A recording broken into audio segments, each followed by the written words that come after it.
Thank you so much, Commissioner Jourova.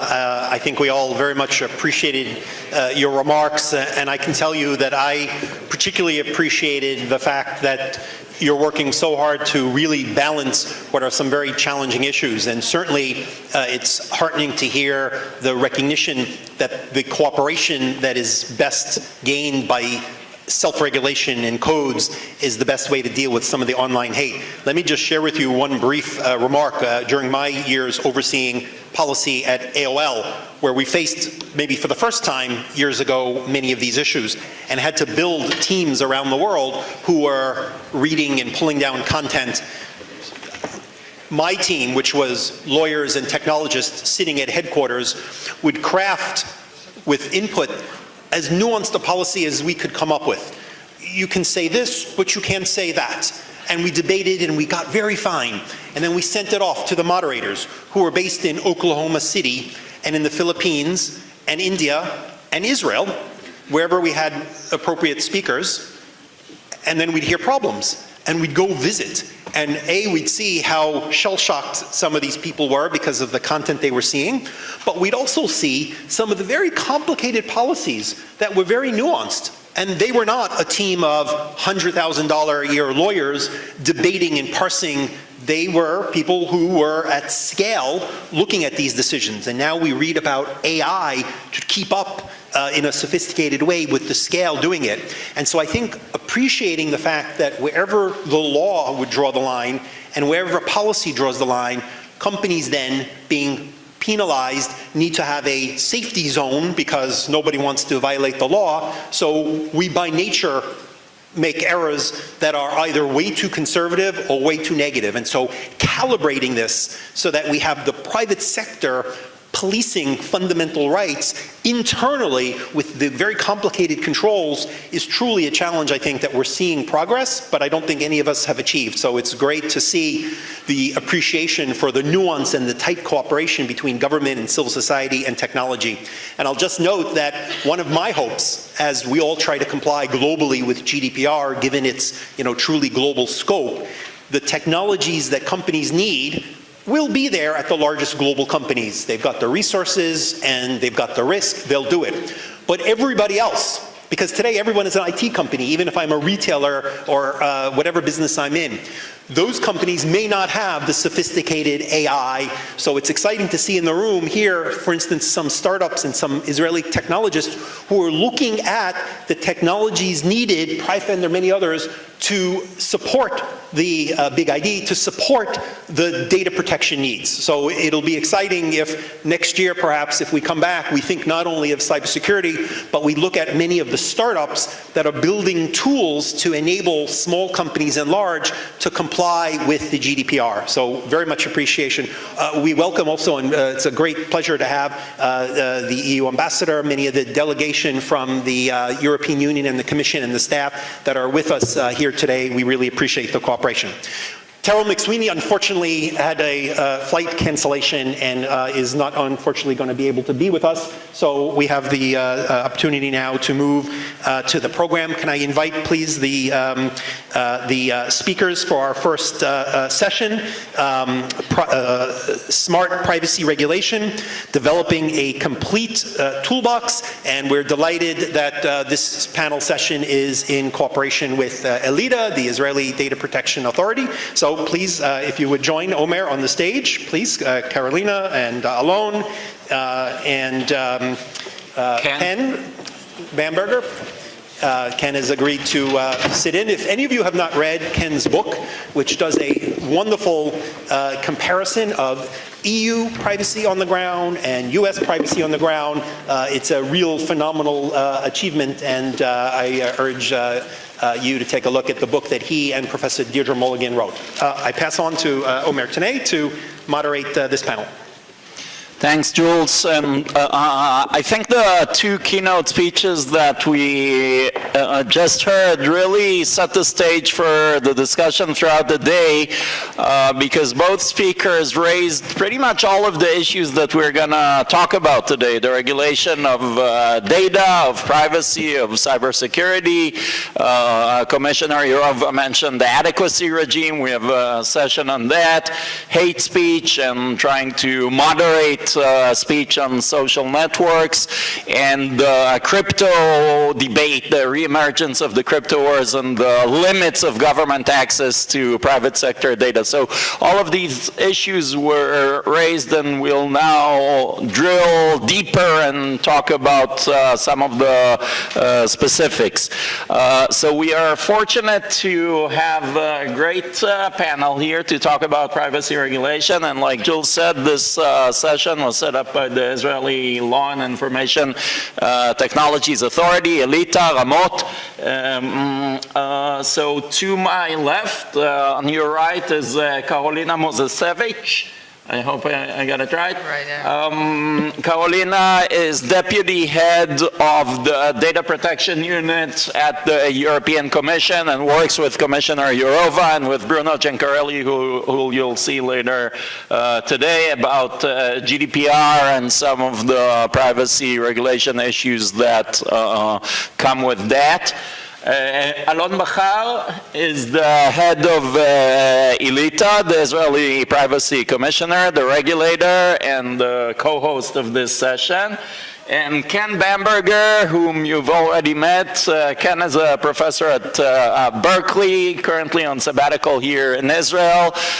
Together with Deidre Mulligan, who's also a professor at Berkeley, they wrote a book titled Privacy on the Ground, which looks at the implementation of privacy regulatory regimes, mostly in the US and the European Union. So Ken is a premier expert on these issues, and we're really fortunate to have him sit in for Commissioner Terrell McSweeney, who unfortunately missed her flight. So actually I want to start with you, Ken. Given that your research and your book gives a broad overview of the different regulatory regimes, how do you compare and contrast privacy and data protection regulation in the US and Europe? Thanks, Omer, and thanks to this panel and to ELITA for hosting me. I think the key element in thinking about privacy in these different regimes comes right out in the title that you've chosen for this panel, which is, how can we create a complete toolbox? So much is happening at the moment in terms of what you might call the law on the books, privacy on the books. We have a new European regulation, we have new cyber initiatives in Israel, and we have all kinds of different debates about how to follow up on various initiatives in the United States. And given that, it seems worthwhile for a moment for this audience to take a moment and contrast what these differences are in the law on the books in a very broad-based way. So Europe and Israel are both based on the notion of having an omnibus privacy regulation, comprehensive rules, expertise and interpretation comes, at least in large part, from the regulator itself. The US looks on the books very different. The US privacy regime is fragmented. Many different laws and whole areas that are not even covered by privacy regulation. We have a number of regulators. The states regulate privacy. Financial privacy is handled by a series of different federal agencies. Health privacy by another.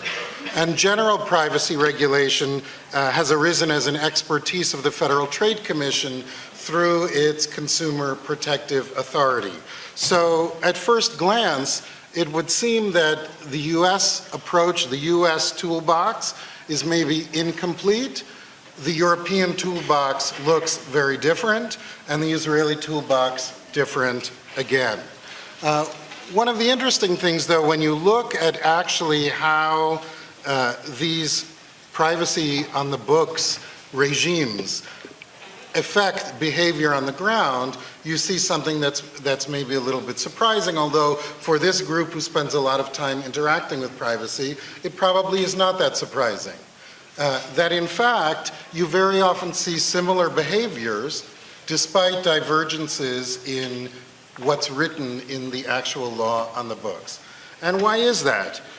It's because privacy on the books, legal mandates, don't actually necessarily dictate or map on what's going on the ground. There is a whole extra set of these tools in the privacy toolbox that are evident in some places and not evident in others that turn out to be just as important.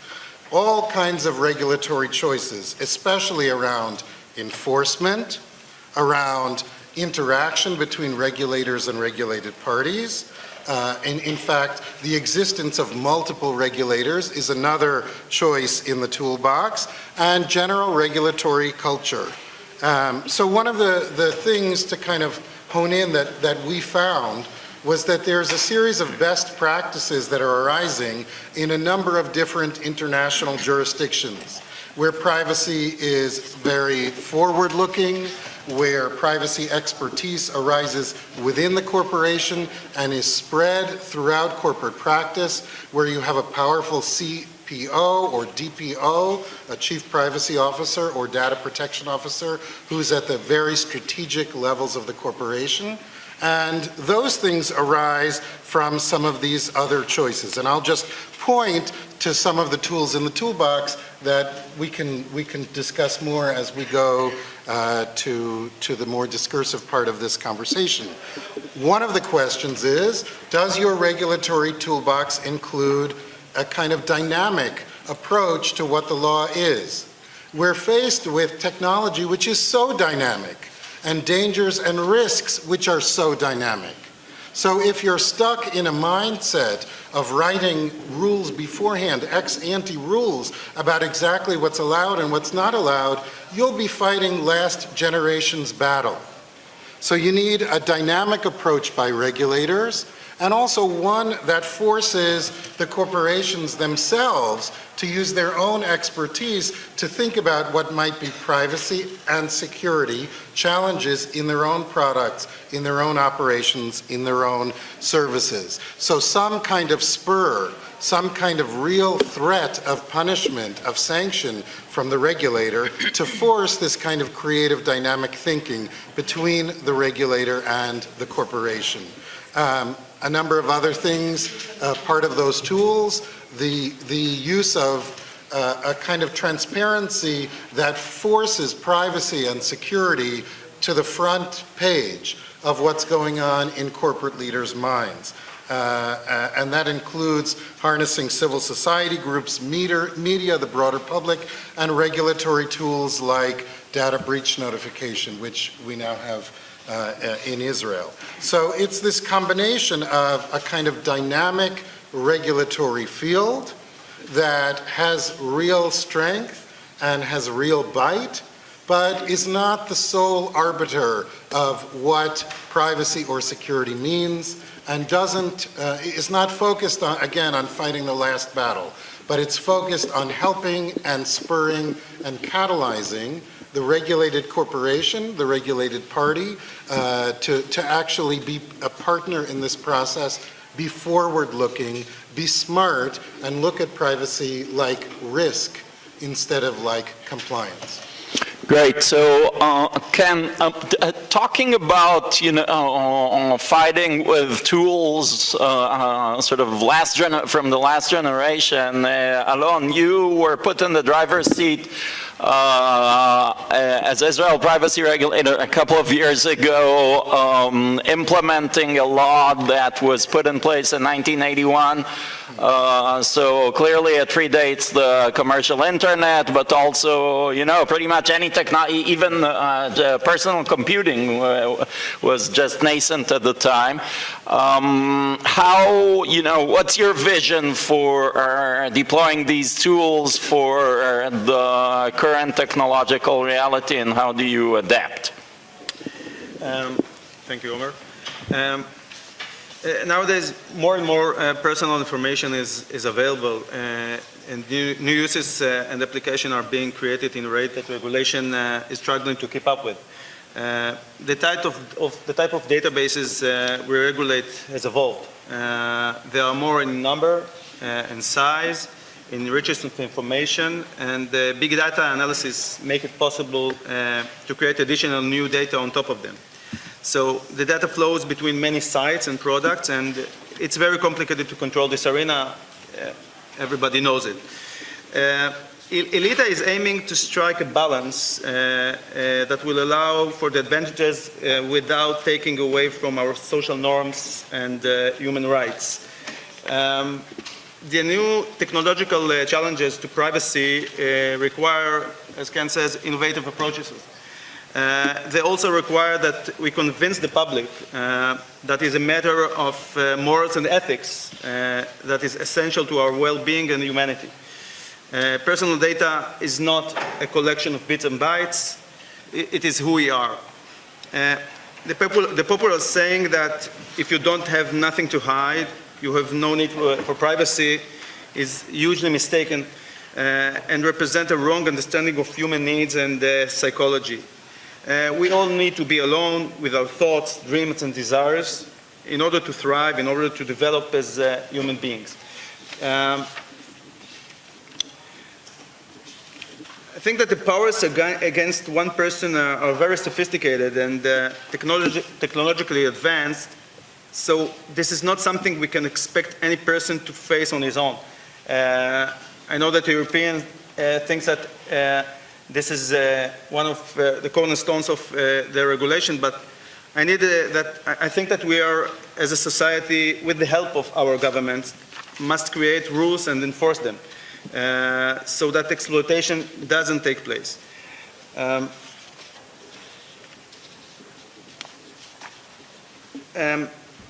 As a privacy protection regulator facing this age of data, I found these huge challenges requires a multifaceted approach.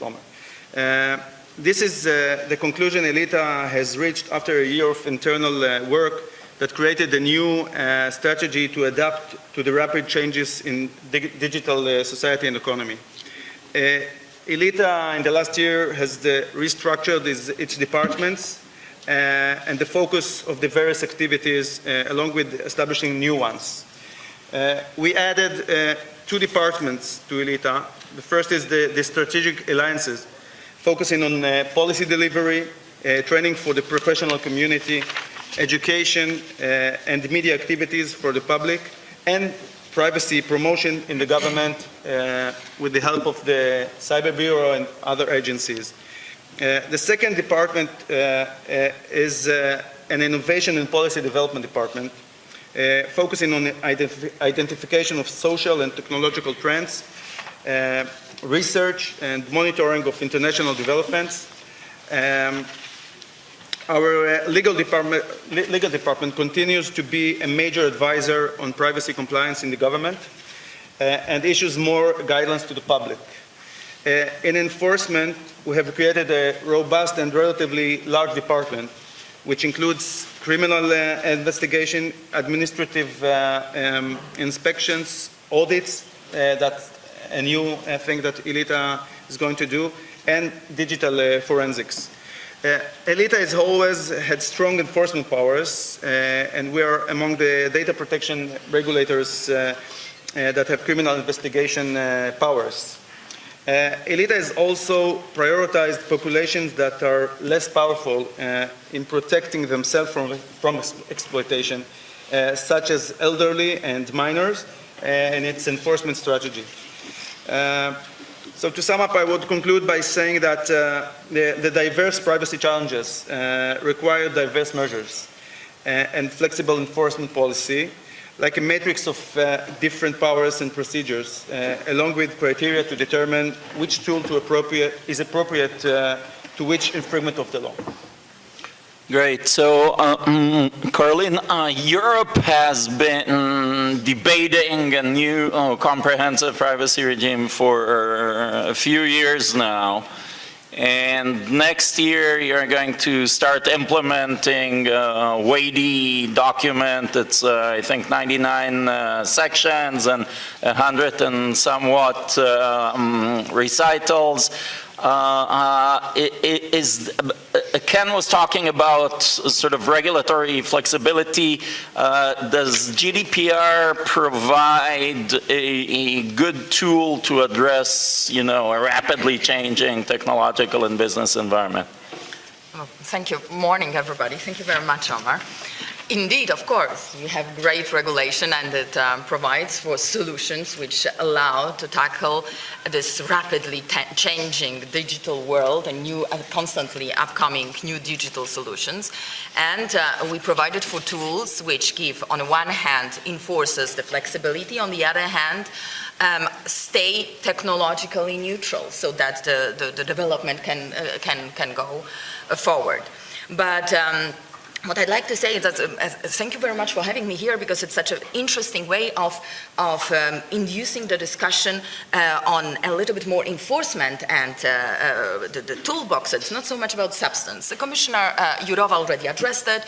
It's the famous not revolution but evolution. We have already rules in the EU, and they are to some extent developed. But where the change is really coming is the way we are going to go around these rules, how we are going to enforce them.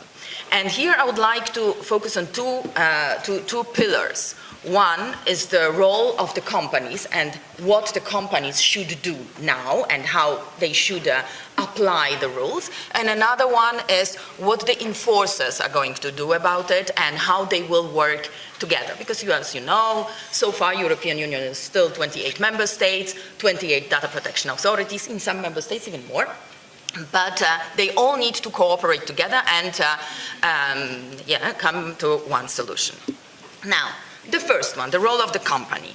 What we did and what the big change in Europe is coming is changing from ex ante to ex post approach. So the companies will no longer be able to come just with notification and authorization request, and then Data Protection Authority will have a look at it and say, okay, go ahead or not, but will have to keep constantly assessing whether the technical and organizational measures which they deploy while processing personal data match the degree of risk the processing of this data signifies for rights and freedoms of the famous data subjects, our citizens in Europe. So here we matched two elements, the accountability principle with a risk-based approach. Risk-based approach, accountability is you, controller, you are responsible for what you are doing. Nobody knows better than you what kind of processing you are undertaking and how much risk does it constitute for our citizens. And here, this risk is being assessed in reference to nature, scope, context, and purposes of the processing. Now, while assessing this risk, you have to graduate in the obligations you will impose on yourself. And this is what we are referring to as the risk-based approach, to which I understand you have. It's something very familiar to you here in Israel because you just developed it. And this cuts down on the cost of compliance and allows the controllers to adjust the obligations depending on what they do. Of course, it's a constant work on the side of the controllers, because this technical and organizational measures, they always need to be up to the state of art. They need to protect the rights of our citizens to the level provided for in the regulation. So here we have this the flexibility, which the dynamic approach, something that allows or induces into, from the point of view of obligation, how to keep up with the obligations, this element of keeping up with, to which you referred. On the other hand, the enforcers, how they are going to go around it, because of course it's a constantly moving development, how they are going to enforce ex post. And I wanted to mention there again three elements actually. So it's what we did and what the reform is about is to beefing up the powers of our data protection authorities, ensuring that they are fully independent, no direct or indirect influence. There should be no possibility to instruct the data protection authority about how to apply data protection rules and how to enforce them. And they should be, and then here it's an obligation on our member states, an obligation for the member states to equip them with sufficient resources, human and really financial resources, so that this can be applied, so that they can do their work. Another element was developing on the powers, on the way data protection authorities work in Europe, is the fact that we are bringing them to a network. We are constituting something what is called, European Data Protection Board, what is actually all our data protection authorities with some two other bodies, the European Data Protection Supervisor and the Commission, sitting together and agreeing upon one interpretation of one law. So no longer fragmentation from the point of view that that there are different laws in the European Union. We will have one law, and this law will be applied in one uniform way. Because probably you know that we have very different solutions concerning or judgments or decisions by the data protection authorities concerning the very same case. Probably you've heard about the Google Maps problems we had when in different member states the very same problem was judged in such a different way. So this should disappear. Data protection authorities will be working together, will be agreeing on one interpretation of one law. And this cooperation by data protection authorities, to come back a little bit more to toolbox, is provided for throughout the whole process of coming to a decision. So our data protection authorities will have to cooperate and support each other already on the basis of from the beginning of the investigation. There is an obligation to provide each other with mutual assistance. This mutual assistance means giving all relevant information to each other every time one authority asks the other authority to provide it with the information. There are only two exceptions to this obligation. And another element are joint operations, joint investigations, joint enforcement measures, and also asking for another authority to monitor the implementation of the enforcement measures applied by another authority.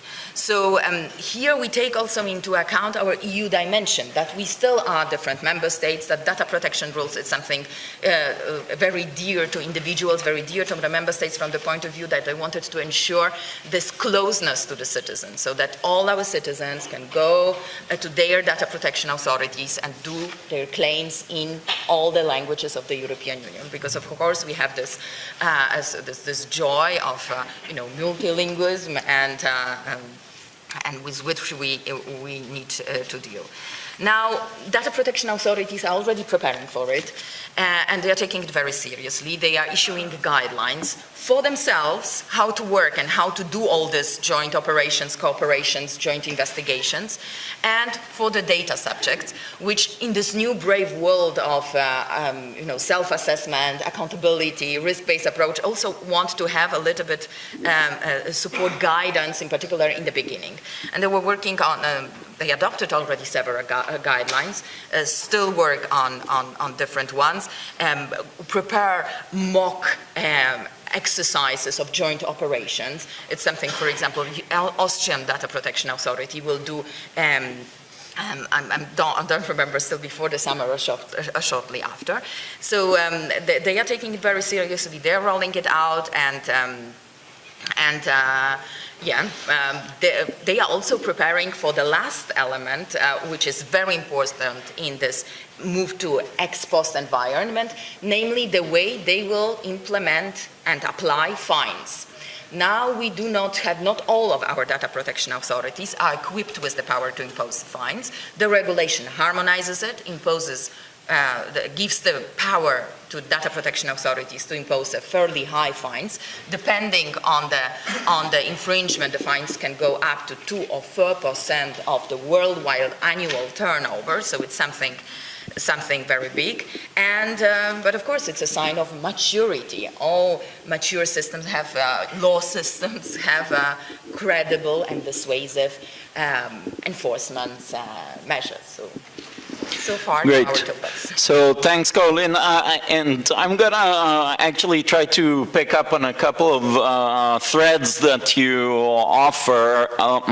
One of them is the risk-based approach to privacy enforcement, and another is the toolbox, basically the enforcement tools, and you just mentioned the very hefty fines and sanctions that GDPR introduces, which really I think are a game changer just in and of themselves, the up to 20 million euros fine, or 2 or 4% depending on the violation of annual global turnover, which you know, for companies like Google means billions of dollars in fines, just 2 to 4%. For Walmart, I think it would be like $150 billion fine.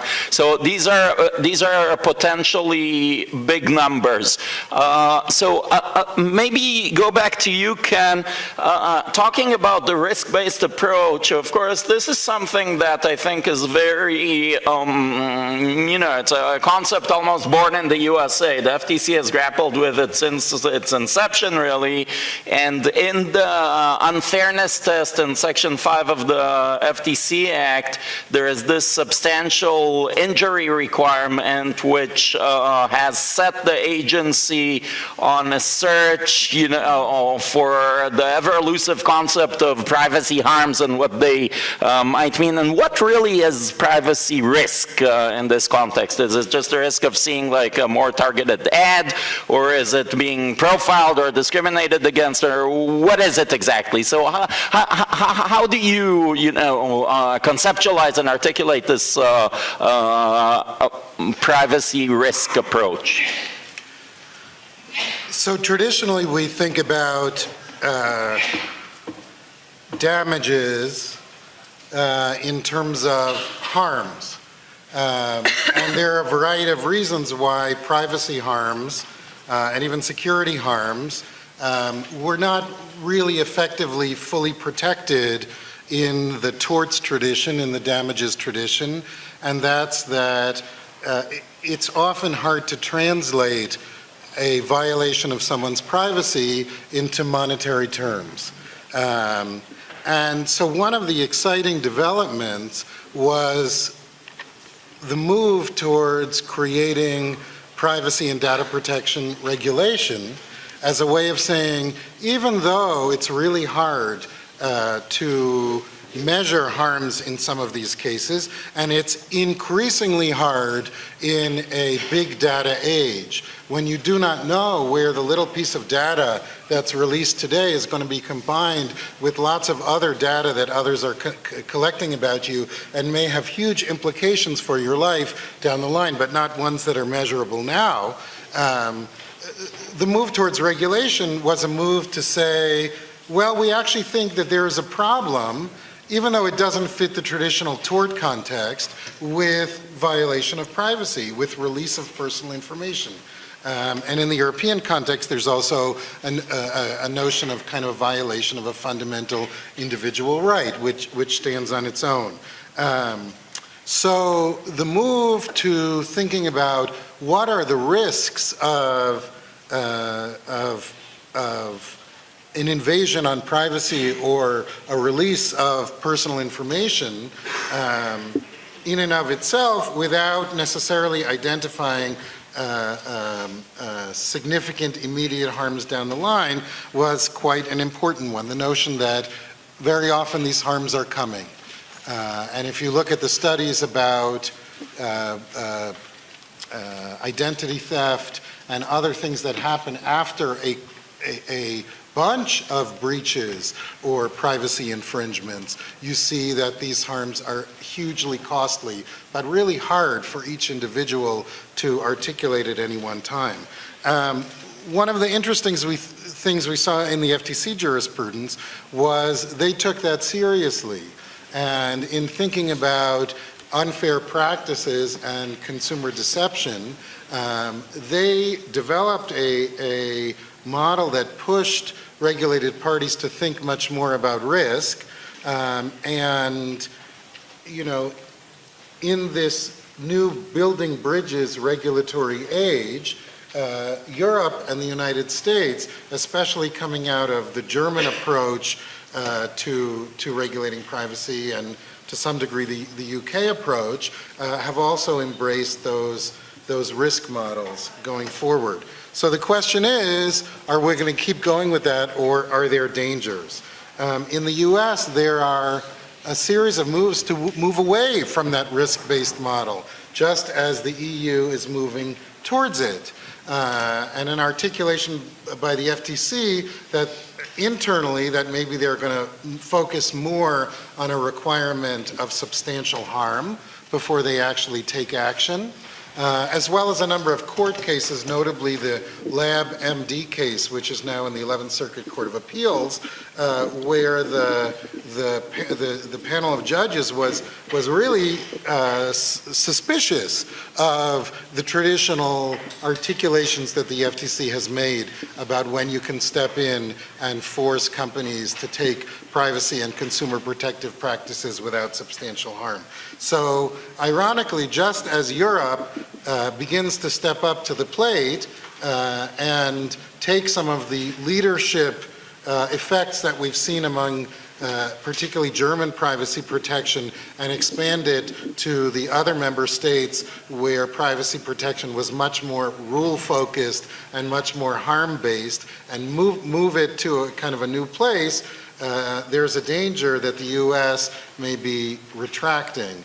And these debates are essential here in Tel Aviv and Jerusalem, thinking about the Israeli context, because in a way, Israel is blessed not with a blank slate, but with a really open slate, so that the authority can make decisions about how to move forward. And my personal hope is that it will move, as we've heard, in this direction of dynamism, of dialogue, of focus on risk, rather than a regression towards harm. So interesting. We hear there is sort of a spectrum and the pendulum swings back and forth. Europe traditionally had very weak enforcement agencies and very detailed specific laws. The US was kind of the opposite. It had a very strong enforcement agency, but a law that was basically drafted 100 years ago and, you know, didn't intend to... Common law, kind of a common law. Exactly, the common law and tort law. Alon, where does Israel, you know, stand in this spectrum? What do you have in your toolboxes, and how can you apply some of these, you know, vague concepts to actual regulation on the ground? I think that the new development in the Israeli legislation takes us to the risk approach more than to the other one. We are very proud in the Israeli new security regulations enacted this May that implement the privacy risk approach in data security in Israel. This regulation is the outcome of years of work by Elita and the Ministry of Justice, along with the Ministry of Justice and the Israeli Knesset. It took 7 years to pass this new regulation, but we are very proud because we view this as a major accomplishment, and as you said and wrote, as a landmark in strengthening the Israeli privacy protection regime for benefit of the Israeli public. The main purpose of the new regulation is to lay out the data security principles in this changing reality and facing cyber threats with accordance to acceptable international standards. The regulations apply to all data controllers and processors, including corporations, NGOs, public bodies, and business people. The interesting thing that they are modular in their approach and requirements, so they implement a risk-based approach. The bigger the risk the controller creates, the bigger the duties in the regulations. We took into account the data sensitivity, the amount of data, and the amount of people with clearance to access the data, and created 4 levels of security, different levels. These regulations aim to achieve a balance that will not put too much burden on small and medium-sized businesses that on one hand cannot sustain huge investments in security, but on the other hand create risk to people's personal data. We have seen in enforcement activities that ELITA has that very sensitive data is breached at small enterprises due to insufficient investment in security and lack of awareness. Something new and important, Ken mentioned it, in the regulation is the data breach notification duty.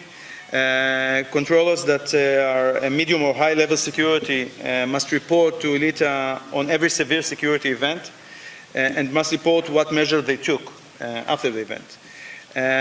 In addition, ELITA may require that the controller notifies all affected people. It's a new thing. I think this is the first time Israel has enacted a general data breach notification.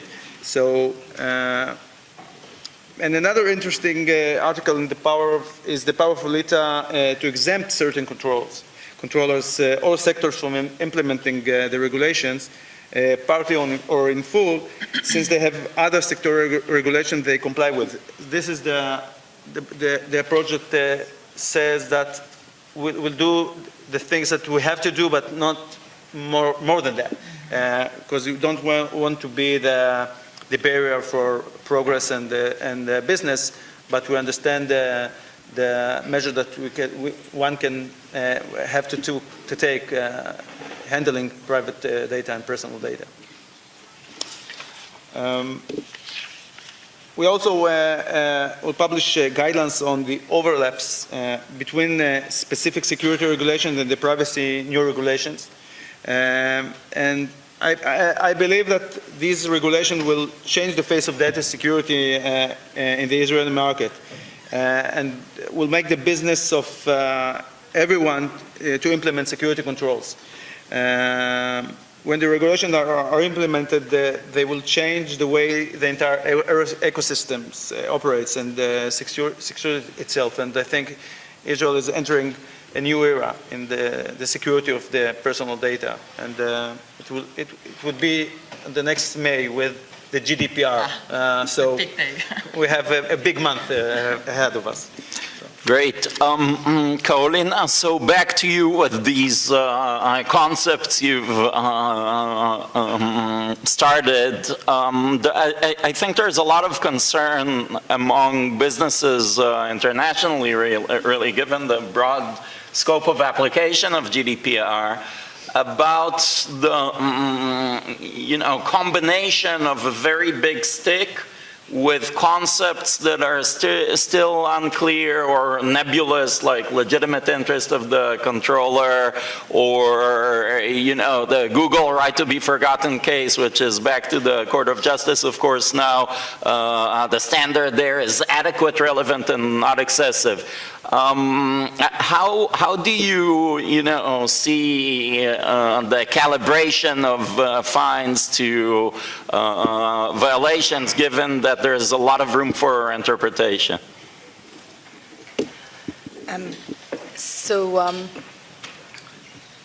How would I start? First of all, I would like to underline again that we have data protection rules already since 1995, and concerning the substance, there is some development, but there is no radical change. So there is this evolution concerning the obligations controllers have already now in the European Union. There are some new rights, like right of portability. Something is spelled out clearer, like right to be forgotten, as you just mentioned, which is then also following up what the court said in the Costeja judgment. But as far as the obligations are concerned, I don't think that there is any surprise for the controllers. The enforcement just changed, and indeed, fines are going to be applied. Now, the fines are always the data protection authorities, while applying the fines, imposing the fines, will always have to take into account individual circumstances of the case, will need to ensure that each and every fine is appropriate, proportionate, and so on. Doing so, they will take a variety of criteria into account, beginning with nature, gravity, duration, whether the infringement was done negligently or intentionally, what category of data was affected, and so on. Mitigating circumstances and aggravating circumstances provided for in the regulation, it's a not conclusive list. There can be additional ones, and the data protection authorities will develop it. So this is it, this continuity in the obligations with a new way of enforcement, but enforcement and the obligation that each and every fine is always proportionate. It's not so that when one falls into the box of fines, on the basis of Article 83.4, then it will be always 2% of the worldwide annual turnover, or then 4%. The individual circumstances of the case will be taken into account, and the fact whether one was, for example, a part of what I have already mentioned, whether one was infringed already the norm or not.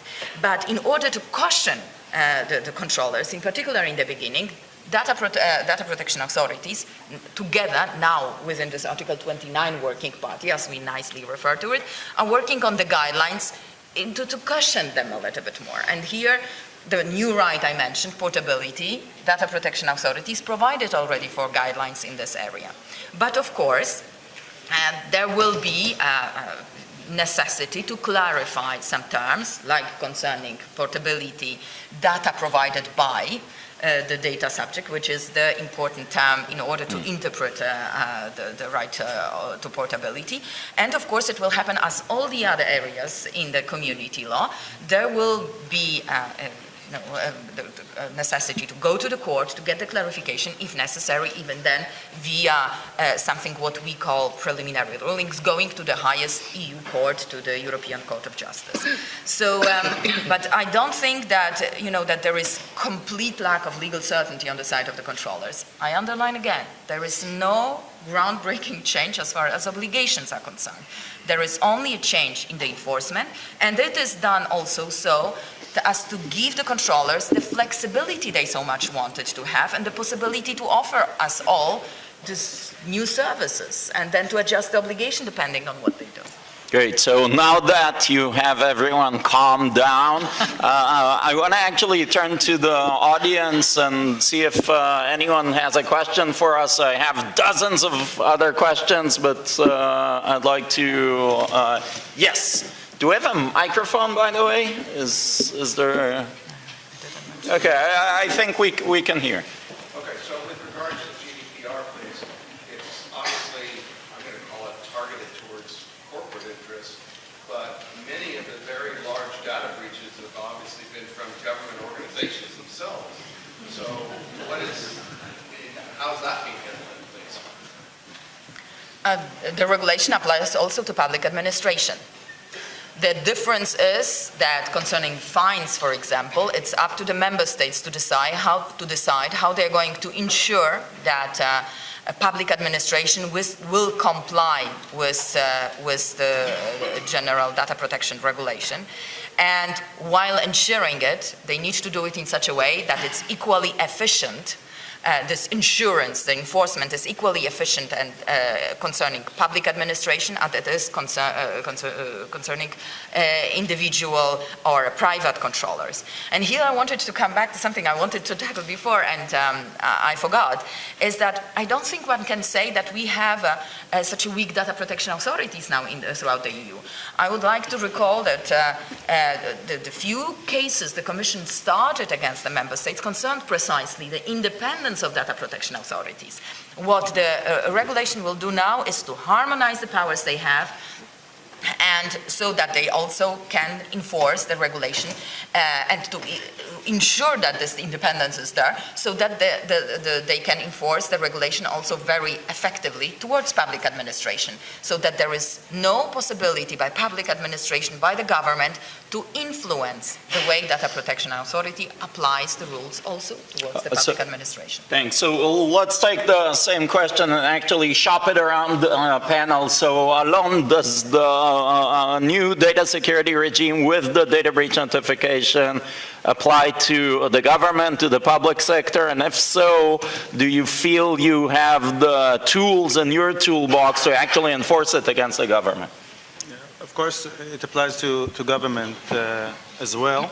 I think that ELITA has the powers because ELITA is part of the Ministry of Justice, and it's part of our power within the government, because usually there is no big data project in the government without ELITA's involvement and guidelines to the project.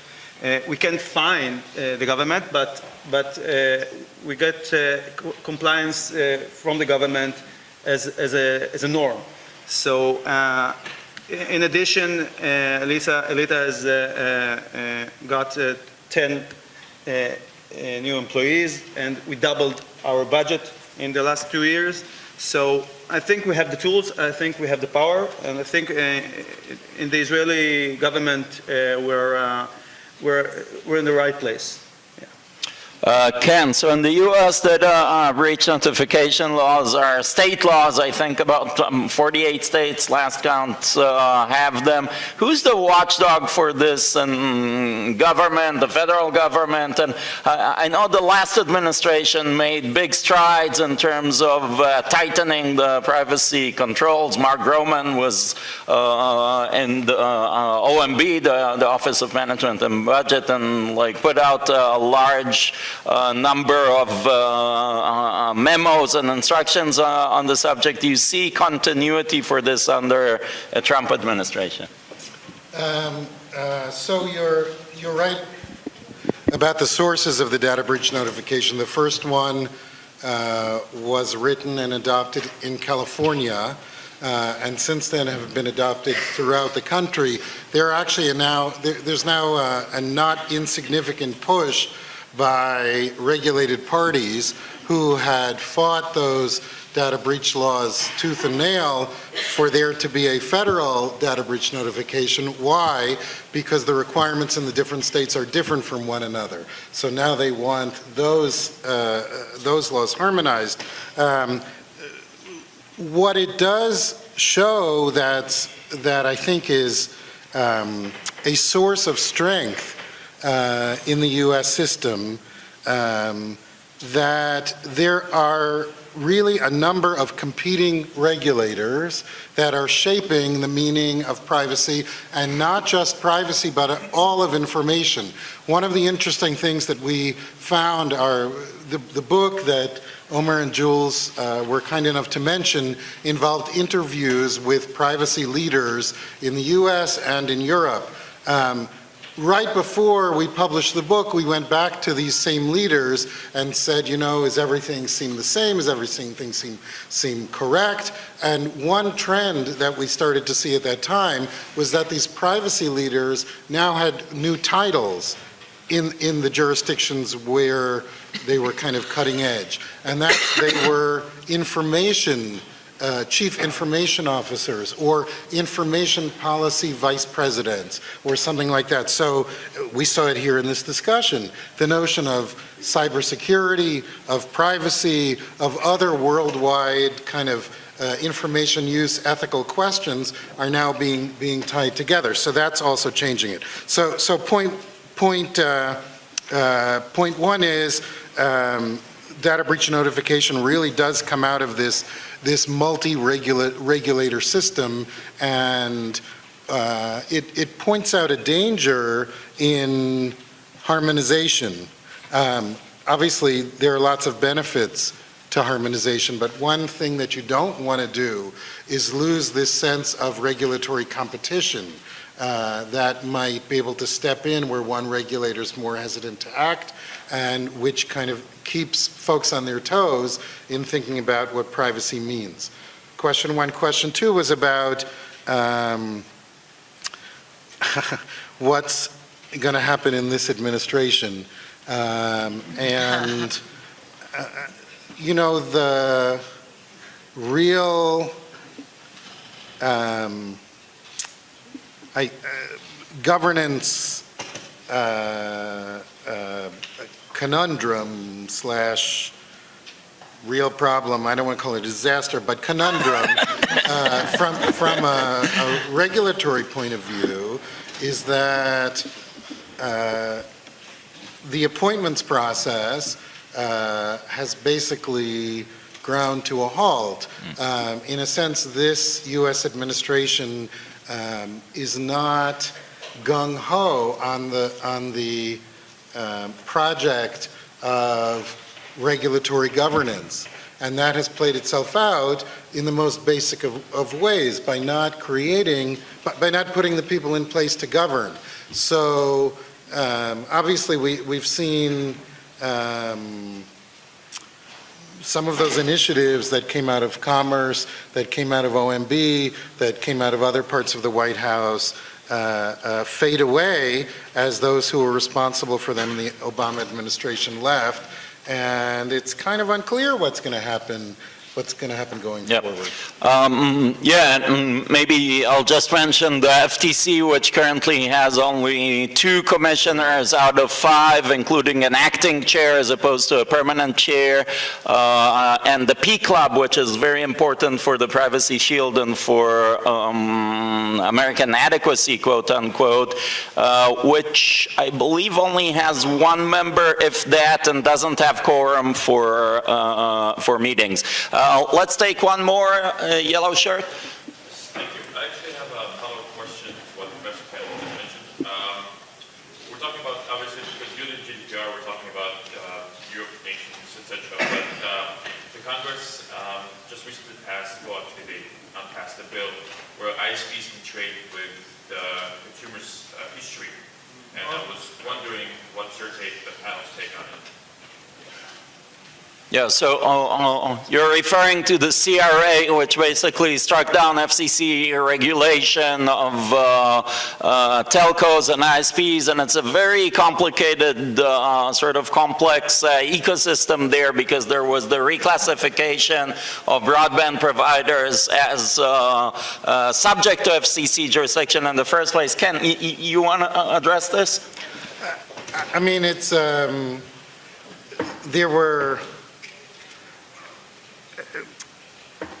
the striking thing about discussions on privacy that were exemplified today is the role that is handed over to not just privacy, but tech policy, because that's what we're here to discuss, the role that's handed over to private actors. And we heard from Commissioner Jourova about the importance of private actors acting in concert with the government to impose protections. And there have been a number of references, obviously, to the real dangers of turning over such power or allowing unfettered power in the hands of private actors this way. So, I mean, you ask what we think. As a personal matter, I think it's hugely important, especially given the way that ISPs are understood legally and what their function is, and the large market power that they hold, sometimes quasi-monopoly power, to say that you can do your business, but you can't leverage your business by trading on other people's data. And again, important to think of in the lens of tech policy, because what tech does is it makes the lines between previously existing policy, competition regulation, antitrust and competition law,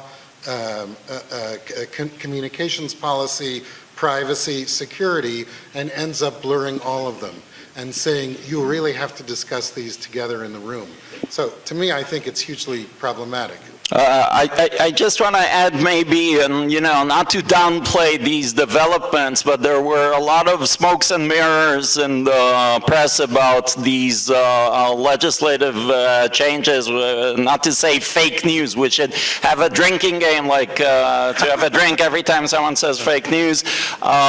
ISPs traditionally, at least in the US, have not been in the business of selling customer data. Arguably, they're not even allowed to do it under the law, irrespective of the FCC regulation. So I'm not sure on the ground what effect specifically this will have. I think we're out of time. We'll have a short break. Please be back here after 15 minutes for the discussion of adequacy. We have the two relevant parties, the Deputy AG of Israel and the European Commission, and we have a Microsoft representative. I want to thank the panelists for a great discussion.